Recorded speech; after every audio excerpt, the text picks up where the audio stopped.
안녕하세요. 오늘은 분해 조립식 한자 6강이네요. 32쪽, 33쪽을 참조하시면 되겠어요. 오늘의 키워드는 볼견입니다. 지난번에는 눈목자를 했는데 볼견과 눈목이 아주 비슷하죠. 이렇게 눈이 있고요. 그리고 사람이 있어요. 즉 눈을 강조한 사람이에요. 견학을 갔다 왔다라고도 하고요. 또 견문이 넓어졌다 그런 얘기를 하죠. 위로 조립을 해볼까요? 구슬옥자인데 구슬옥자는 어떻게 생겼냐면 이렇게 많은 보석을 끈으로 꿰는 모습이에요. 자, 볼견과 구슬옥을 합했더니 나타날 현이 되었어요. 아니 그런데 선생님 이상하죠? 여기는 분명히 구슬옥인데 여기는 왜 임금왕이 왔을까요? 구슬옥은 다른 글자랑 합쳐질 때 점을 찍지 않고요. 왕처럼 써요. 즉, 이 나타날 현자는 왕과 볼견을 합친 것이 아니고 구슬옥과 볼견을 합친 거라고 꼭 기억하시면 좋겠어요. 네, 사람이 구슬을 이렇게 들여다보면 무엇이 나타날까요? 맞아요. 여러 빛깔이 나타나기 때문에 나타날 현이라는 글자가 생겼죠. 볼견에서 우측으로 가보실게요. 이 글자 혹시 아시나요?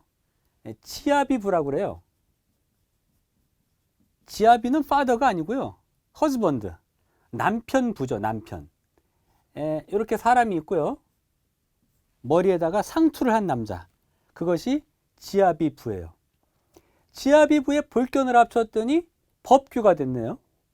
보기는 보는데 누가 봅니까? 네, 남편이 보는 것. 남편의 견해가 그 집의 법이래요. 요즘으로 말하면 말이 안 된다고요? 옛날에는 남편이 견해가 그 집의 법이었대요. 자, 볼견에서 밑으로 내려가 보시죠. 요 글자를 설명드려야 되겠네요. 어서 많이 본 것 같죠? 네, 라면 이름이에요. 라면 홍보하는 것 같아서 좀 그런데 매울신이라고 그래서 여러분이 좋아하는 라면이죠. 근데 사실은 이것이 맛을 나타내는 것이 아니라 이렇게 생겼는데요. 죄인을 요 뾰족한 송곳으로 찌르는 그런 것. 즉, 그 찌르는 고통이 너무 힘들다. 그런 의미로 매울신이었죠. 맛이 맵다는 것은 아니었대요. 거기에다가 나무, 그리고 볼견을 더했더니 친할 친자가 됐어요. 요 매울신자가 여기서는 약간 변형됐죠? 밑에 부분이 없어져 가지고. 나무를 누군가가 쳐다보는데 여기에 나무는 실제 나무가 아니고요. 학생 여러분, 어린이를 말해요. 즉, 어린 나무를 누가 이렇게 쳐다볼까요? 여러분을 누가 쳐다보고 케어하고 돌봐주실까요? 바로 부모님이죠. 그래서 이 친자가 아버지를 이렇게 표현하죠. 부친. 한자로 써볼게요. 부친. 엄마를 한자로 모친.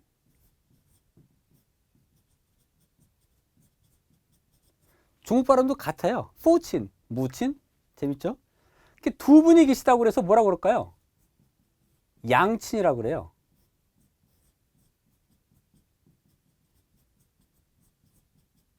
양이라는 건 둘을 말하는데요.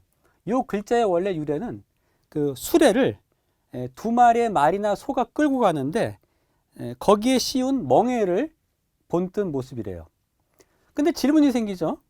그건 이해가 되는데 어린 나무를 부모가 쳐다보면서 돌봐준다. 이 매울신자는 왜 나왔을까요? 갑자기. 아까 지난 시간에 설명을 드린 적이 있죠. 한자에도 발음이 있다고. 요 글자는 이 글자의 발음을 도와줘요. 근데 이상하죠? 이 글자는 친인데 이 글자는 신이에요. 한자나 중국어는 이렇게 발음이 비슷해도 그것이 같은 발음이라고 한답니다. 이를테면 장인공자 혹시 아시나요? 이상하게 공부할 때도 장인공자 쓰죠. 여기다가 물을 붙이면 강강자가 돼요. 여기는 장인공, 여기는 강강. 요 물이 뜻을 나타내고요. 요 장인공이 소리를 나타내죠. 공과 강이 똑같진 않지만 발음이 비슷하다고 해서 그렇게 표현해요. 한 글자만 더 해보시죠. 볼견에서 뭐 이상한 글자를 더했더니 볼관이 됐어요. 요 글자는 황새관이라고 그래요. 황새관자 옛날 그림을 그려볼게요.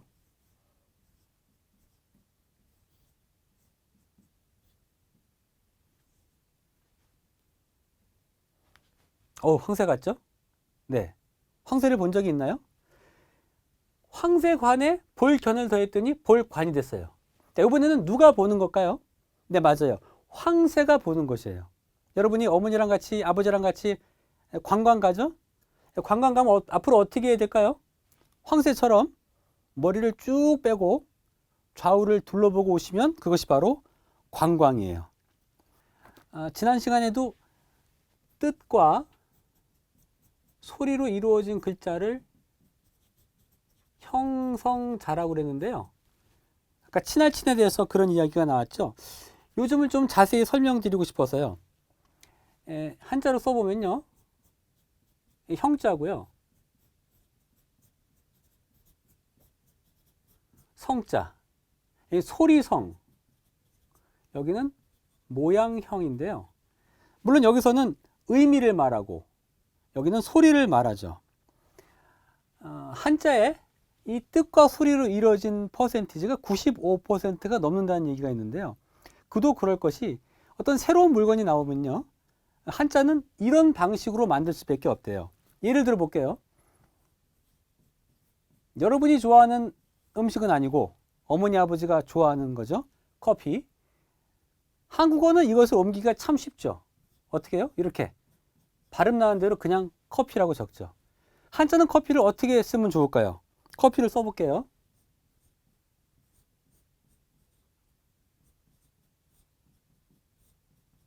네, 양쪽 다 입구가 들어가네요. 이것이 커피가, 이것이 커피배라고 그래요. 우리식으로 읽으면 가배, 중국식으로 읽으면 카페, 네, 커피 많이 비슷하죠. 그러니까 여기가 뜻이요. 입으로 커피를 먹으니까.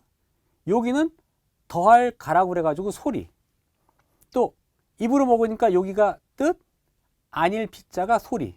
이런 식으로 한자를 만든대요.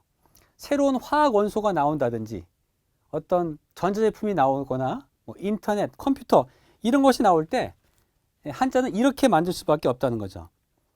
이것을 왜 말씀드리냐면 아까 장인공과 강강을 설명드렸죠.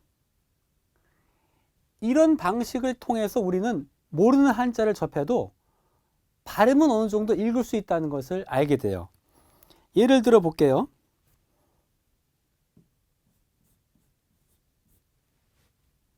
아까 여기 장인공이었고요. 거기다가 힘력을 더했어요. 뭔지 모른다 하더라도 뭔가 발음이 공같이 느껴지지 않나요? 이 글자는 공공이라고 그래요. 축구공, 야구공이 아니라 어디에 나가서 공을 세웠다. 공로를 세웠다. 공을 세우려면 뭐가 필요할까요? 네, 힘이 필요하죠. 그래서 이 글자가 공공이에요. 자, 이것도 왠지 발음이 공 같지 않나요? 맞아요. 이것은 빌공이라고 그래요. 여러분은 영어를 써야 잘 아시더라고요. 이 빌은 이 빌이 아니고 텅 비어있다. empty. 허공. 하늘의 창공. 하늘의 군인 공군. 그런 뜻이죠. 여기 위에 있는 글자는요. 구멍혈이라고 그래가지고 동굴의 입구를 말한대요. 그러니까 동굴은 비어있죠. 텅 비어있죠. 역시 장인공이 발음 역할을 하죠. 자, 이것도 뭔지 모르겠죠? 왠지 공 같죠? 네.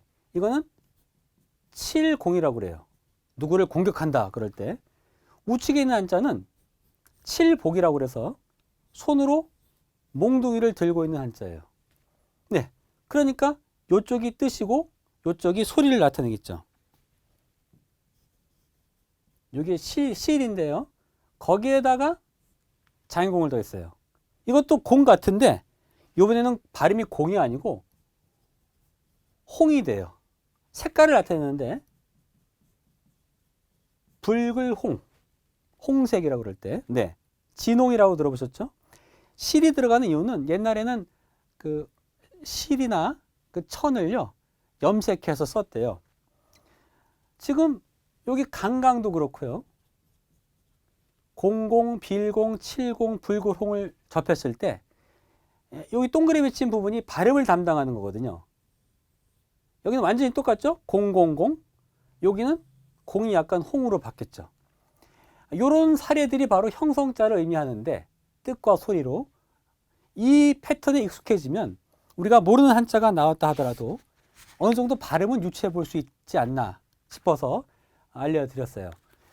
오늘 볼견에 대해서 배웠고요. 6강을 여기서 마칠게요.